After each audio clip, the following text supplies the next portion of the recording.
у 79-м годзе.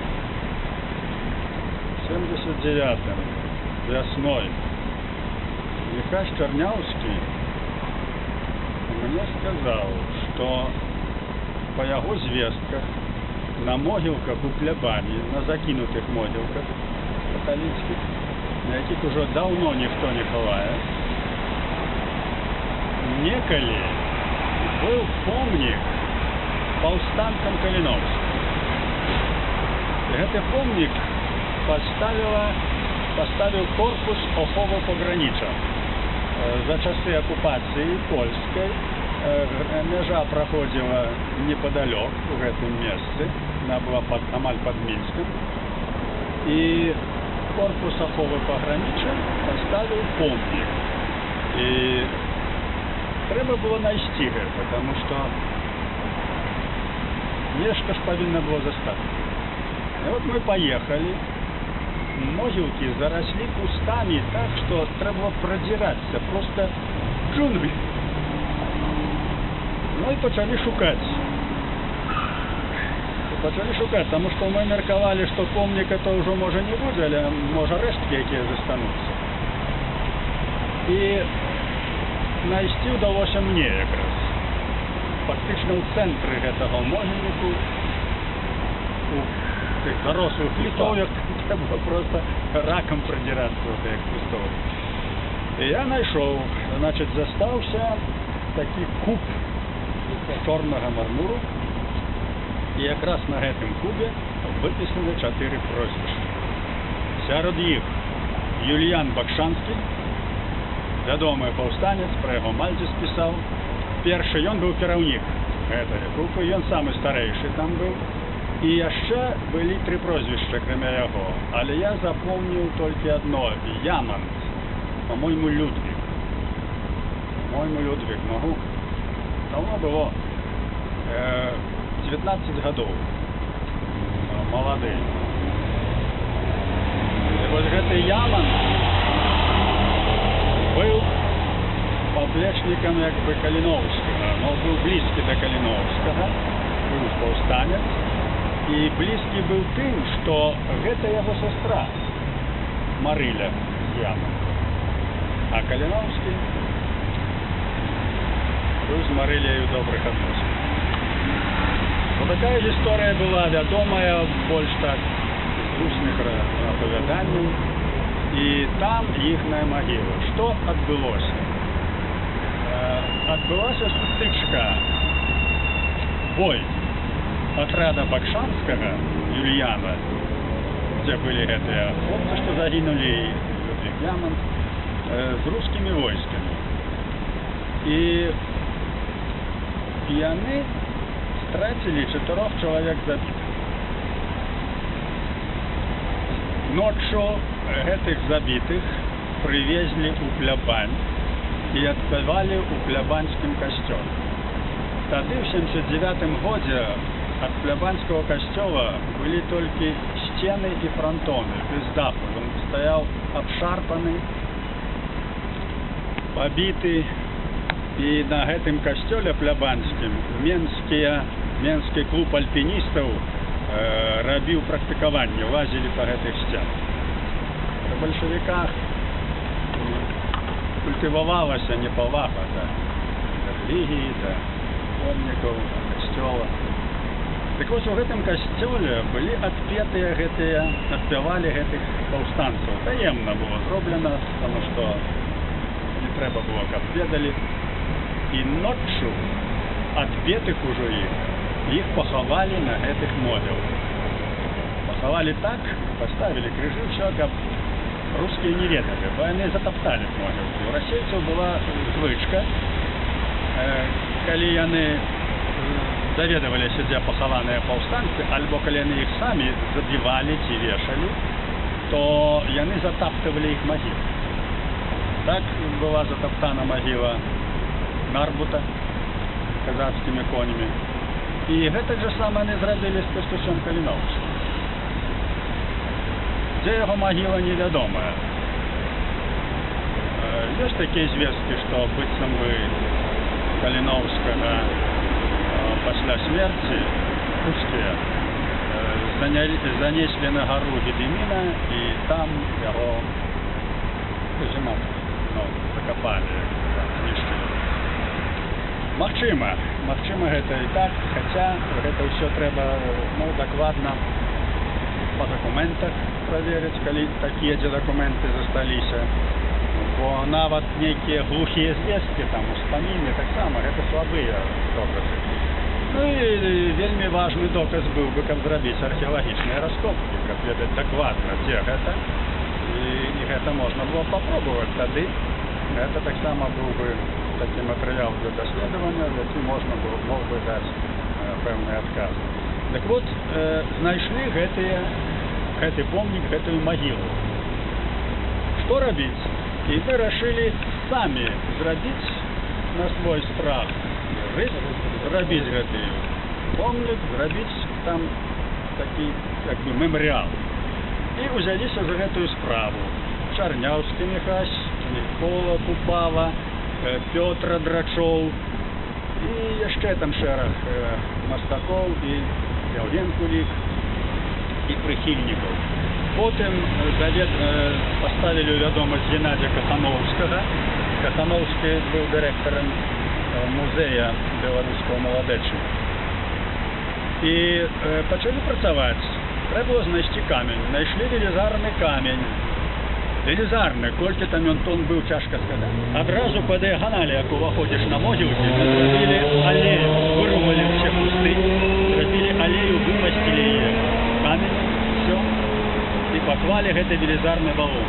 І на валуне зрабілі надпіс. А пад валун выкапалі яму, і пад валун уклалі той помнік, частку таго помніка, што мы знайшлі, дзе напісаныя прозвішчы гэтых 4 загінулых паўстанцаў. Вот там под гэтым валуном частка гэтага помніка, зроблены быў гэты помнік, выбітыя гэтыя літары на валуне, вырублена было ўсё кругом, пачысцілі гэтыя могілкі, прыязджалі там і моладзь арганізоўвалі, суботнікі рабілі. Гэта быў пачатак 80-х гадоў. Пачатак 80-х. Гэта я добра памятаю. Ну і хадзілі на тыя могілкі, трымалі іх у парадку. А у другой палове 80-х гадоў пачалося палітычнае бражэнне, пачалася так званая гарбачоўская палітыка, і ў 88 годзе стварыўся Народны фронт. І тады ўжо было не да могілак, тады ўжо ваявалі за незалежнасць, ваявалі з камуністамі. І з таго часу, як я пайшоў у палітыку, я ўжо на тых могілках не быў. І ўсе тыя мастакі, вся эта моладзь, якая была, яны таксама пашлі ў Народны фронт, пайшлі ў палітыку. І паступова, потым Верховны Савет, паступова частка людзей ўжо памерла, не жыве, Пётр Драчоў не жыве, Яўген Кулік. Вось, адышла, і гэта забылася. І Ляшковіч ужо не жыве, Геннадзь Кахановскі не жыве, рана памёр ад раку, 51 год. Гэта проста некае наканаванне лёсу, як нас выкашвае гэта чарнозы, гэта рак. І так это яно ўсё, і цяпер я ўжо 20 гадоў, 15 гадоў ужо ў эміграцыі. І недаўна, недзе я прачытаў у інтэрнэце, некія піянеры-школьнікі, следапыты нейкія, знайшлі, адкрыццё зрабілі, знайшлі сякеру па 2. Знайшлі ў плябані, нехто там паехаў на пікнік, і знайшоў гэты валун зарослы, знайшоў гэты помнік. Вот так і атрымліваецца, што нават пры жыцці аднаго пакалення адны рабілі справу, вялікую справу культурную на той час. Праходзіць 20 гадоў, вырастае новае пакаленне, і ніхто нічого не ведае. І выпадкова у зарасніках находзяць справу, якая рабілася толькі 20 гадоў таму. Это сведчыць, у якіх ненармальных умовах існуе наша грамадства, што адбываецца разрыў не толькі паміж пакаленнямі, якія жывуць 20 гадоў да пакалення, а нават разрыў у справах, якія яны зроблены. І жывы прыклад. 20 гадоў незалежнасці мы толькі што адзначалі. Мы живем у 11-м годзе, юбілейны год, 20 год незалежнасці.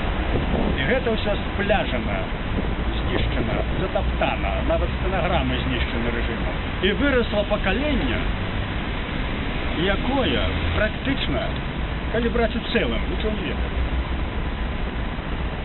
Пакаленне незалежнасці, якое вырасла ў незалежнай дзяржаве дзякуючы таму, што людзі ахвяраваліся барацьбе, каб гэту незалежнасць здабыць. І упершыню за 200 гадоў барацьбы рэальна здабылі гэтую незалежнасць і рэальна стварылі гэтую дзяржаву. Але уладу ў гэтай дзяржаве захапілі ненавіснікі незалежнасці, ненавіснікі Беларусі. І палітыка іх аказалася такой эфектоўнай па знішчэнню, што вычысцілі памяць нават пакалення.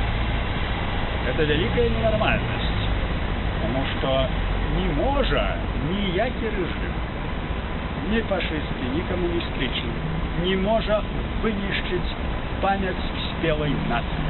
Палякам не вынішчыць, эстонцам не вынішчыць, нават літвісам не вынішчыць. У іх быў нацыянал-камунізм. Вся наша бяда ў тым, што мы апынуліся ў такіх цяжкіх умовах гістарычных, што калі узнік час, калі народы змагаліся за незалежнасць, мы у гэты час увайшлі, але увайшлі нашай элітай. Наше змаганне было элітарным. І в 20-м стагоддзі, і 19-м стагоддзі. Это было элітарнае змаганне сведомых ахвярных людзей за вольную Беларусь, за свабоду. Для таго, каб сведомасць стала масавай, а не элітарнай, трэба пакаленне, якое жыло пры незалежнай дзяржаве, якая праводзіла б нацыянальную палітыку. Так вот, Польшча жила стагоддзі пры Рэчы Паспалітай. Это настолькі было моцна, што яны захавалі гэтую эліту да часы акупацыі. Бо захаваць было проста, бо сама ўжо нацыя, само грамадства, яна было сведзенае, яно было гістарычным, яно ведала сваё месца ў гісторыі. Эстонцы, латышы, жэмайты, літувісы, 22 гады іхняй незалежнасці, але вырасла пакаленне, яно было ўсвядомлена. І таму у іх таксама была нацыянальная сведомасць масавая, не толькі элітарная.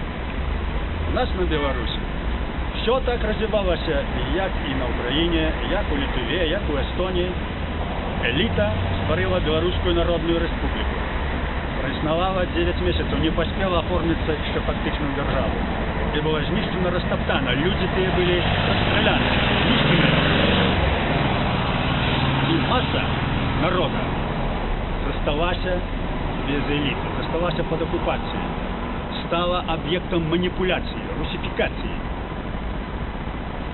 Тое сама здарылася ў 91-м годзе. Эліта заваявала незалежнасць, але не здолела ўзяць уладу, бо маса яшчэ была не гатовая. Але нават пры той сітуацыі, якая была, нават у стане апазіцыйным, каб тая дзяржава яшчэ до лукашысцкай існавала, бо школа была беларуская, все, гэта ўсё аформіла ўсё нармальную нацыянальную дзяржаву сітуацыю. І зноў жа атрымалася так, што адбылася рэстаўрацыя этого каланіялізму. Москва найшла беларусафобскую асобу, зрабіла адпаведную маніпуляцыю ва ўладзе, захапілі ўладу. Эліта была гэта фактычна знішчана, альбо фізічна, альбо выгнана за межы Беларусі, альбо паніжана да такога нацыянальнага сацыяльнага статуса, што беспрацоўныя, альбо вымушаны займацца тым, што цягаюць мяшкі і ці круцяць кіраўніцы аўтамабіля, шафёрамі працуюць. Альбо ўвогуле без работы.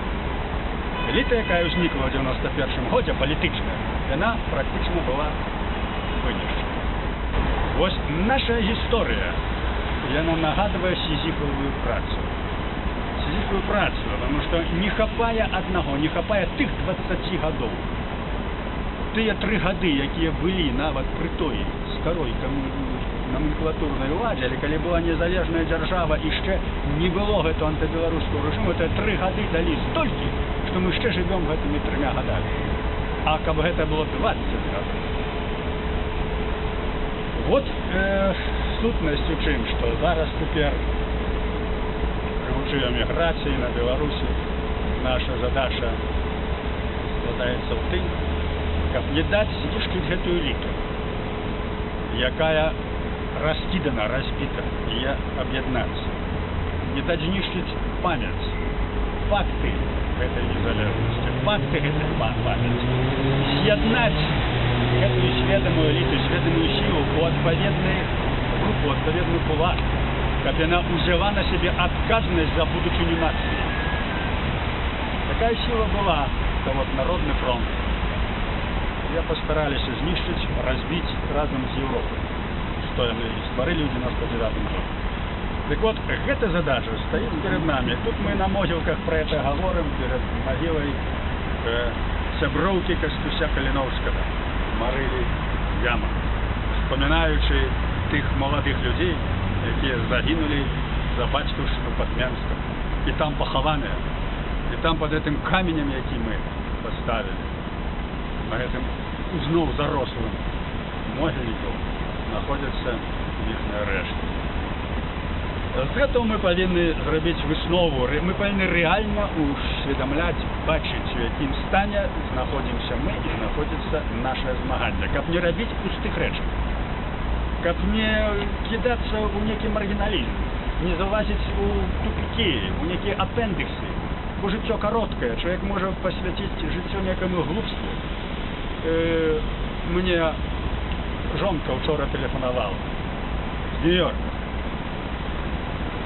Она рассказывала, что там есть белорусы, которые приехали из Беларуси, не долучились до белорусской диаспоры, бо они не имеют этим потребы, они кончили русскую школу, они не разумеют, кто они такие.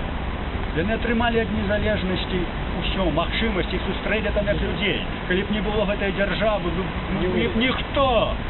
У той Америці ви б ніхто, були б сміття. Перше питання, хто ви такі? Білоруси, а хто так? Нема такої держави. Ты ніхто. Гэта люди не разумеют, что дзякуючы гэтаму, дзякуючы тым, якія цяпер мяшкі носяць, якія былі ў Верховным Савеце і гэту незалежнасць здабылі, яны па ў свеце спрымаюцца як людзі. І што робяць гэтыя людзі? Дзяўчына носіць индуистское оденье, посвятила все свое жыццё дапамозе бедным индуистам. Потому что многие из них бедные, ну, по-перше, там полно всяких сект. Для некоторых это, я кажу, стиль жыцця, быть бедным, просить и комара не забить на свои рце. Это треба разуметь. Так вот, присвятила свое жыццё, все свои там забытки, некие гроши, все для того, как протовать бедных индусов. Это вот теперешний человек, який приехал з Лукашицкой школы, але не мог там жить, бо там немагчыма жить нормальным людям. Вот яна поехала туди. І чим вона займається? Допомагає бедным индуистам. Добрая справа помогать бедным, правильно? Але ж белорусы гинуть, сколько белорусов там гине? Нация гине, держава у поневерции, оплевывает эту молодь за белорусское слово, нищать все, нищать культуру, нищать мовы, закрывают школы, по одному, как кажут, стараются выбитку вводить такое несчастье, они этого не бачат. Они будут помогать индуистам, бо они так само бедные просят милости. А Индии миллиард насельниц.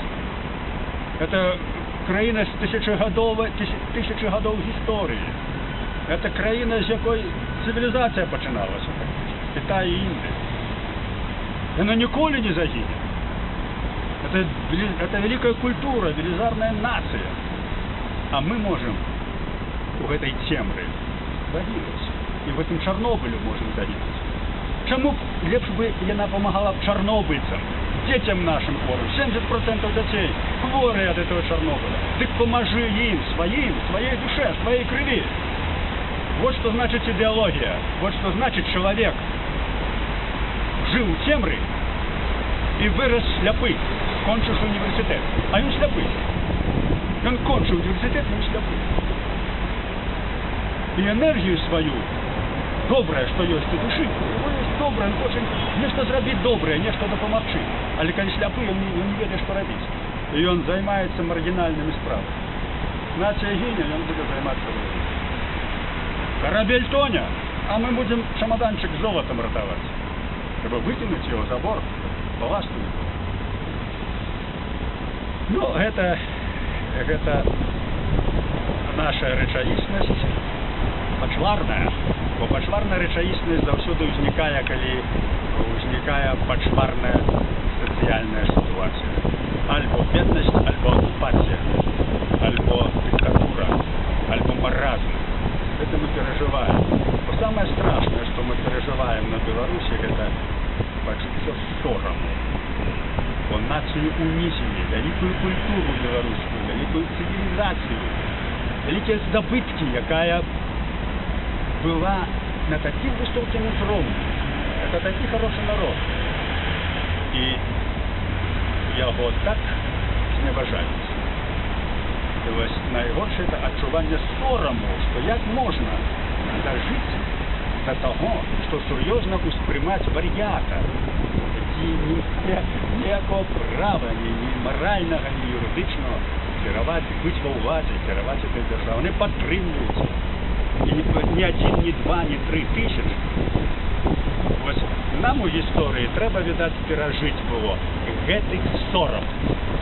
І на заключение, як мы говорили з одним разумным человеком, чему нам так дал, что мы повинны переживать такой сором, такую поняверку, будучи такими здольными людьми, такой здольной нацией, европейской, с такой культурой. Чему? И ведаете, який был отказ? Это Бог наш покарал за нелюбовь до себе. Бог нам усё дал, хорошую землю, культуру, мову, здоровье, усё дал. А мы это не любим. А мы откинули гэтую мову. А мы не шануем гэтай земли, а это Божий дар. И атрымліваецца, что мы откинули Божий дар. Ну так живите в этой России, якую вы откинули. Проживите, разумеете гэта. И, видать, гэта ёсць выпрабаванне для нас, для нашей нации. Зразумець, что отбывается с человеком, что отбывается с народом, який откидывая Божий дар. Наша мова, земля, культура, народ, жанчыны наши, дети, усё, что это дар Божий. Треба быть удячным Господу за это, шановать и развивать. И за это вот такие люди, якія тут, это Мариля, шли на смерть. Може якраз вот тут і до речі було про це сказати на могилах этих людей, які за Білорусь своє життя дали по світі.